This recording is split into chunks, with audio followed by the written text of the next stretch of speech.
रूसी राष्ट्रपति पुतिन का आज से 2 दिवसीय भारत दौरा, शाम को दिल्ली पहुंचेंगे। यूक्रेन जंग के बाद पहली बार भारत दौरे पर आ रहे हैं पुतिन। राष्ट्रपति पुतिन के स्वागत में पीएम मोदी करेंगे हाई डिनर की मेजबानी। आपसी रिश्तों को मजबूती देने के लिए कई अहम मुद्दों पर होगी चर्चा।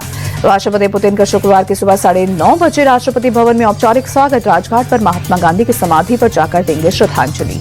पीएम मोदी और राष्ट्रपति पुतिन के बीच शुक्रवार 11 बजे हैदराबाद हाउस में होगी द्विपक्षीय शिखर वार्ता। रक्षा सहयोग और आपसी व्यापार बढ़ाने पर होगी चर्चा।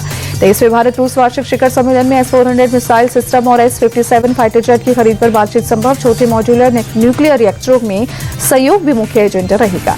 शिखर वार्ता के बाद राष्ट्रपति पुतिन और पीएम मोदी भारत मंडपम में बिजनेस लीडर से मुलाकात करेंगे। राष्ट्रपति पुतिन रोज टुडे के भारत चैनल का उद्घाटन भी करेंगे। राष्ट्रपति द्रौपदी मुर्मू ने पुतिन के स्वागत में शाम 7 बजे किया राजकीय भोज का आयोजन। शुक्रवार रात 9:30 बजे पुतिन मॉस्को के लिए होंगे रवाना। राष्ट्रपति पुतिन के दौरे से पहले किले में तब्दील राजधानी दिल्ली में चप्पे चप्पे पर अतिरिक्त फोर्स तैनात। होटल से मीटिंग वेन्यू तक ड्रोन से नजर, मल्टीलेयर सिक्योरिटी और सीसीटीवी से निगरानी। जबरदस्त विरोध के बाद संचार साथी ऐप पर सरकार का यूटर्न। मोबाइल फोन में संचार साथी ऐप प्री इंस्टॉल करने का आदेश वापस लिया। उद्धव गुट की सांसद प्रियंका चतुर्वेदी ने सरकार के फैसले का स्वागत किया। कहा, ये एक निगरानी तंत्र था जिसे गलत तरीके से लागू किया जा रहा था। हम इसका पर्दाफाश करने में सफल रहे। कांग्रेस सांसद इमरान मसूद बोले, अच्छा है सरकार को सद्बुद्धि आ गई। इस तरह के फैसले ना हो तो सीधे सीधे जनता को प्रभावित करते हैं। सपा सांसद अवधेश प्रसाद बोले, संचार साथी ऐप का निर्णय गलत था। ये हमारे मौलिक अधिकारों पर कुठाराघात था। सरकार के आदेश वापस लेने से पहले संचार मंत्री ज्योतिरादित्य सिंधिया की सफाई। लोकसभा में बोले, इससे जासूसी संभव नहीं और न होगी। कांग्रेस नेता रणदीप सुरजेवाला बोले, संचार साथी के जरिए पूरे देश को जासूसी यंत्र में बदला जा रहा था और अगर ऐप हैक हुआ तो सबका डाटा लीक हो जाएगा। झारखंड के सीएम हेमंत सोरेन दिल्ली से वापस रांची पहुंचे। सूत्रों के मुताबिक दिल्ली में बीजेपी नेताओं से मुलाकात की।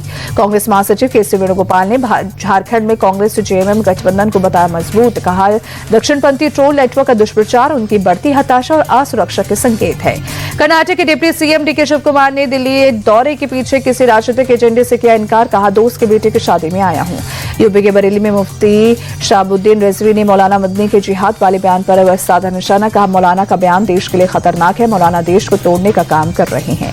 मुफ्ती शाहबुद्दीन ने मौलाना मदनी को बताया गद्दार। बोले, वो भारत के मुसलमानों को भड़का रहे हैं जिससे हिंदू मुस्लिम के बीच टकराव हो जाए, जिसका सबसे ज्यादा नुकसान मुसलमानों को होगा। पश्चिम बंगाल के 32,000 प्राथमिक शिक्षकों को बहुत बड़ी राहत। कलकत्ता हाईकोर्ट ने नियुक्ति रद्द करने का सिंगल बेंच का फैसला पलटा। दिल्ली के अक्षरधाम इलाके में प्रदूषण बढ़ा, बहुत खराब श्रेणी में पहुंचा। एयर क्वालिटी इंडेक्स AQI 318 दर्ज किया गया। दिल्ली के गाजीपुर इलाके में भी एयर क्वालिटी इंडेक्स 318 दर्ज। आसमान में छाई धुंध की मोटी चादर, विजिबिलिटी हुई कम। बढ़ती प्रदूषण पर केंद्रीय पर्यावरण मंत्री भूपेंद्र यादव की समीक्षा बैठक। बोले, दिल्ली सरकार से अगले साल के लिए एक विस्तृत योजना तैयार करने को कहा। पर्यावरण मंत्री बोले, सड़कों पर गड्ढे धूल का सबसे बड़ा कारण। हमने दिल्ली में 61 ट्रैफिक हॉटस्पॉट की पहचान की। पराली पर भी योजना तैयार करेंगे। माया नगरी मुंबई में एयर क्वालिटी इंडेक्स 146 दर्ज। आसमान में छाई कोहरे की हल्की परत। CPCB के अनुसार AQI मध्यम श्रेणी में। दिल्ली ब्लास्ट मामले में गिरफ्तार आतंकी जसीर बिलाल उर्फ दानिश की हिरासत बढ़ी। पटियाला हाउस कोर्ट ने NIA को और 7 दिनों की रिमांड दी। छत्तीसगढ़ में पुलिस और नक्सलियों के बीच मुठभेड़। बीजापुर के गंगालूर इलाके में 12 नक्सली ढेर। एनकाउंटर में डिस्ट्रिक्ट रिजर्व गार्ड के 2 जवान शहीद। क्रू मेंबर्स की कमी और तकनीकी खराबी को चलते बीते 2 दिन में इंडिगो की 200 से ज्यादा उड़ानें रद्द। बेंगलुरु में 42, मुंबई में 33, दिल्ली में 38 फ्लाइट्स कैंसिल। हरियाणा के पानीपत में साइको किलर महिला की दरिंदगी। अपने बेटे सहित सगे संबंधियों के 4 बच्चों को पानी में डुबोकर मार डाला। आरोपी महिला सुंदर दिखने वाली बच्चियों को बनाती थी निशाना। पुलिस की पूछताछ में महिला ने किया खुलासा, वो नहीं चाहती थी कि कोई बच्ची बड़ी होकर उससे सुंदर दिखे। यूपी के अमरोहा में भीषण सड़क हादसा। हाईवे किनारे खड़ी DCM में जा घुसी तेज रफ्तार कार। हादसे में कार में सवार 4 जूनियर डॉक्टरों की दर्दनाक मौत। अलीगढ़ में 50,000 का इनामी हिस्ट्री शीटर पुलिस मुठभेड़ में गिरफ्तार। एनकाउंटर के दौरान आरोपी के पैर में लगी गोली, अवैध तमंचा और कारतूस भी बरामद। बुलंदशहर में अपहरण और हत्या का आरोपी सलीम पुलिस मुठभेड़ में गिरफ्तार। आरोपी के पैर में लगी गोली, गैर समुदाय की लड़की का अपहरण कर की थी हत्या। यूपी के जालौन में हिस्ट्री शीटर बदमाशों के साथ पुलिस की मुठभेड़। 2 बदमाशों के पैर में लगी गोली, अवैध असला, जिंदा कारतूस और एक बाइक बरामद। लखनऊ एयरपोर्ट पर 13 करोड़ का गांजा बरामद। बैंकॉक से आए 3 भारतीय यात्रियों के पास से मिला करीब 3 किलो गांजा। उज्जैन के महाकाल मंदिर में हुई विशेष भस्म आरती। बड़ी संख्या में श्रद्धालु शामिल हुए। मंदिर में गूंजे जय श्री राम महाकाल के नारे।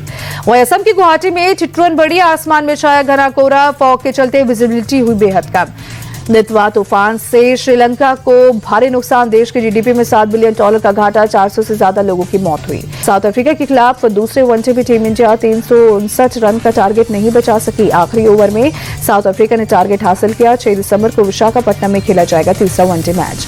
रायपुर में टी20 विश्व कप 2026 के लिए भारतीय टीम की नई जर्सी लॉन्च। टी20 वर्ल्ड कप टूर्नामेंट के ब्रांड एम्बेसडर रोहित शर्मा और भारतीय बल्लेबाज तिलक वर्मा रहे मौजूद।